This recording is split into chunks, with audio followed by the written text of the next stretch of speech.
నమస్కారాలండి. నేను బ్రహ్మయ్య చెల్లెల్ని. చనిపోయిన వ్యక్తి మా అన్నయ్య. ఇప్పుడు వాళ్ళు ఇదరికం పోయి 23 సంవత్సరాలు అయిందండి. 20 సంవత్సరాల దాకా 19 సంవత్సరాల దాకా బాగానే ఉన్నారు. 5 సంవత్సరాల నుంచి ఆమె అక్రమ సంబంధం పెట్టుకుంది. ముప్పాల కీనేటి అబ్బాయితోటి పెట్టుకున్న కాంచి మా అన్నయ్య పంచాయతీల ప్రకారంగా పెద్ద మనుషుల ప్రకారంగా అన్నీ పెట్టాడు. కానీ ఆమె మాట వినలేదు. మాట వినకపోగా ఇంకా చంపాలని ట్రై చేశారు. వీడు నన్ను ఎంతకీ వదిలిపెట్టి వెళ్ళిపోవట్లేదు, వీడిని చంపితే కానీ పోడని చెప్పి అడ్డం తప్పించుకోవాలని చూసింది. ఆ విషయం మా అన్నయ్యకి తెలిసి తల్లి దగ్గరకు వచ్చి ఉంటున్నాడు. తల్లి దగ్గరికి వచ్చి ఉంటుంటే ఆమె మీద కేసు పెట్టాలని చూశాడు. పెట్టాడు కూడా. ఆ కేసులు కూడా పని కాలేదు. రంపిచర్లో పెడితే చెల్లలేదు. చెల్లకపోగా స్పందన కింద ఎస్పీ దగ్గరికి వెళ్ళాము.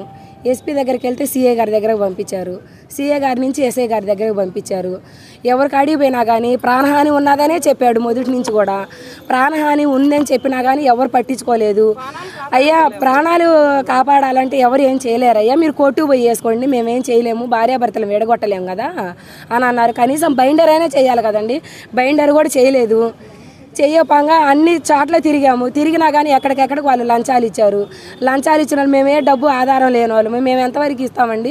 వాళ్ళు పోతే గట్టిగా అరిచి పంపిస్తున్నారు. పోలీసులు గట్టిగా అరిచి పంపిస్తున్నారు. ఏందయ్య నువ్వు 10 స్టేషన్ల చుట్టూ తిరిగేది అని చెప్పి గట్టి బెదిరించి పంపించారు. నాకు ఎంతకీ న్యాయం జరిగేదని చెప్పి మానసికంగా కుంగిపోయాడు. నిద్రాగారం లేదు ఆయనకి. లేకపోయేసరికి తర్వాత పిల్లలు కూడా ఫస్ట్ పలకలేదండి. తర్వాత ఇప్పుడు పలికారు మధ్యలో. ఈ మధ్య పిల్లలు కూడా పలికారు. పలుకుతుంటే ఇంకా పిల్లల వైపు మీద మళ్ళింది. నా పిల్లల్ని ఏం చేస్తారని చెప్పి మళ్ళీ ఆయన వాది ఆ రకంగా భయపడ్డాడు. పిల్లలతో బాగానే జాగ్రత్తగా మాట్లాడుతున్నాడు. పిల్ల కాన్పు కూడా మా అన్నయ్య చేసింది. కాన్పు చేసిన తర్వాత 7వ రోజు నీలకని వెళ్ళాడు. వాళ్ళు ప్రేమ అభిమానంగా పిలిచారు.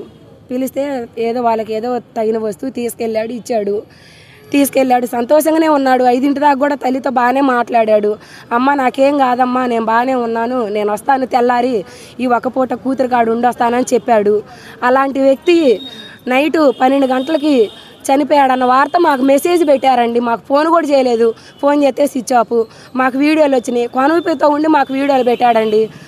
నా చావు కారణము కీనీటి అబ్బన్న, చెన్నుపోయిన వెంకట్రావు, మా ఆడోళ్ళు సుజాత, గుర్రం శివ, ఇలా 4 పేర్లు 8 మంది అంటండి మొత్తం అటాక్ చేసింది. వాళ్ళు బయట వాళ్ళు కాబట్టి వాళ్ళ పేర్లు తెలియక తెలిసిన పేర్ల వరకు చెప్పాడండి.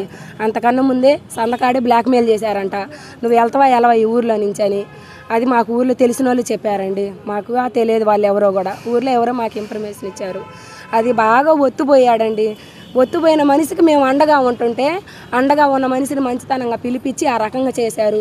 ఇవాళ మాకు ప్రాణాలకి నష్టపరిహారం ఏంది? ఇవాళ 3 రోజులైంది చనిపోయి. బాడీకి ఇంతవరకు ఏమీ లేదు. పోస్ట్ మార్టం లేదు. వాళ్ళు చంపిన వాళ్ళు ఇలా హాయిగా తిరుగుతున్నారు ఊర్లో. ఇవాళకి వాళ్ళని ఒక్కళ్ళు ఒక మాట అన్నోళ్ళు కాదు. ఇలా వద్దాలు తిరుగుతున్నారు. వాళ్ళు తెలిసిద్ది, వాళ్ళు వెళ్ళిపోతారు. ఈ బాడీని తీసుకుపోయి తగలబెట్టుకుంటాం మేము. మాకు తర్వాత న్యాయం ఏంది? మాకు బాడీ ఉండగానే మాకు న్యాయం చెయ్యాలా. వాళ్ళని తీసుకుపోయి జైల్లో వేయాలి. మాకు న్యాయం జరగాలి.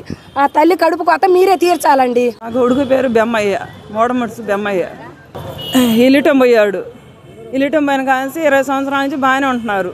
4 సంవత్సరాల నుంచి అక్కర సంబంధం పెట్టుకొని ఇంకా ఏది ఇస్తుంది అమ్మాయి.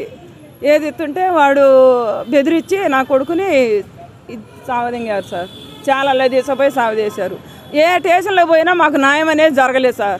4 నెలల నుంచి నా కొడుకుని పెట్టుకొని తిరుగుతున్న పోలీస్ స్టేషన్లకి ఎక్కడ న్యాయం జరగట్లే మాకు. అది మేమేం చేయాలో చెప్పండి సార్.